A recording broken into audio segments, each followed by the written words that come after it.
नमस्कार. आज आपण श्रीमद भगवद्गीतेच्या 13व्या अध्यायावर आणि विशेषतः त्यावरच्या भाष्यावर जरा सविस्तर बोलणार आहोत. हो, नक्कीच. यात क्षेत्र आणि क्षेत्रज्ञ हे दोन महत्वाचे शब्द येतात. बरोबर. आणि भाष्य या दोन्हींमधला फरक खूप स्पष्ट करतं. हा फरक समजून घेणं मुक्तीसाठी गरजेचे आहे असं म्हटलंय. अगदी. कारण हा अध्याय आपल्याला आपली खरी ओळख करून देतो. म्हणजे आपण कोण आहोत या प्रश्नाच्या उत्तराकडे नेतो. तर मग सुरुवात क्षेत्रापासून करूया. भाष्य काय म्हणतं, काय आहे हे क्षेत्र? भाष्य म्हणतं क्षेत्र म्हणजे आपलं हे शरीर. अच्छा. मग आपली इंद्रिय, मन, बुद्धी, अहंकार इतकंच नाही तर पंचमहाभूत आहेत आणि जे विषय आपण अनुभवतो. विषय म्हणजे सुख दुःख वगैरे. हो, सुख, दुःख, इच्छा, द्वेष हे सगळं येतं त्यात. म्हणजे थोडक्यात जे काही जाणलं जातं, जे बदलतं, विकृत होतं, ते सगळं म्हणजे क्षेत्र. यालाच प्रकृती असंही म्हटलेलं आहे, नाही का? अगदी बरोबर. प्रकृतीच म्हणजे हे क्षेत्र. बरं, हे झालं क्षेत्र म्हणजे आपल्या अनुभवातलं बदलणारं जग आणि आपला शरीर, मन. मग या सगळ्याला जाणणारा कोण? तो क्षेत्रज्ञ. बरोबर. तोच क्षेत्रज्ञ म्हणजे त्या क्षेत्राला जाणणारा. कोण म्हणजे? आत्मा. हो, आत्मा किंवा चेतना. सांख्यदर्शनात ज्याला पुरुष म्हणतात तो. भाष्य इथे अगदी स्पष्ट करतं की हा क्षेत्रज्ञ, हा पुरुष त्या क्षेत्रापेक्षा म्हणजे प्रकृतीपेक्षा पूर्णपणे वेगळा आहे. वेगळा कसा? म्हणजे असं की जरी तो वेगवेगळ्या शरीरांमध्ये आहे असं आपल्याला वाटतं, हो, तरी तो मूळतः एकच आहे. तो विभागला जात नाही, तो बदलत नाही, निर्विकार आहे.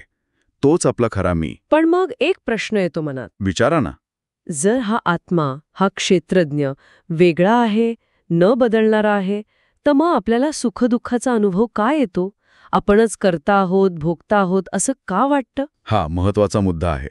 भाष्य काय म्हणतं की आत्मा स्वतःहून करता किंवा भोगता नाहीये. अच्छा. पण होतं काय की जेव्हा तो प्रकृतीच्या म्हणजे क्षेत्राच्या गुणांशी जोडला जातो, सत्व, रज, तम हे गुण आहेत ना, हो, तर त्यांच्याशी जेव्हा तो एकरूप होतो म्हणजे स्वतःला तेच गुण समजायला लागतो, तेव्हा त्याला वाटतं की मी सुख अनुभवतोय, मी दुःख भोगतोय. म्हणजे ही आसक्ती, हा संग हेच कारण आहे. अगदी. हा संगच त्याला पुन्हा पुन्हा जन्म घ्यायला लावतो असं भाष्य सांगतं. अच्छा, म्हणजे हा फरक न कळणं, स्वतःला हे शरीर मन समजणं हेच आपल्या बंधनाचं मूळ आहे. बरोबर. मग हा फरक जाणायचा कसा? त्या खऱ्या मीला, त्या क्षेत्रज्ञाला ओळखायचं कसं? भाष्य काय साधन सांगतं? म्हणजे ज्ञान म्हणजे काय नक्की? हो, तर भाष्य इथे ज्ञान शब्दाला खूप व्यापक अर्थ देतं. ते फक्त पुस्तकी ज्ञान किंवा माहिती नाहीये. मग ज्ञान म्हणजे 20 मूल्यांचा किंवा गुणांचा एक समूह आहे. त्यात काय काय येतं तर अमानित्व म्हणजे अभिमान नसणं, अदंभित्व म्हणजे दांभिकपणात देखावा नसणं, अहिंसा, क्षांती म्हणजे सहनशीलता, आर्जवम म्हणजे सरळपणा. शौचम म्हणजे शुद्धता, स्थैर्यम म्हणजे स्थिरता. हो, आत्मविनिग्रह म्हणजे मन आणि इंद्रियांवर ताबा, वैराग्यम. असे 20 गुण आहेत. हे गुण नुसते नैतिक नियम नाहीत, तर ते आपलं चित्त शुद्ध करतात.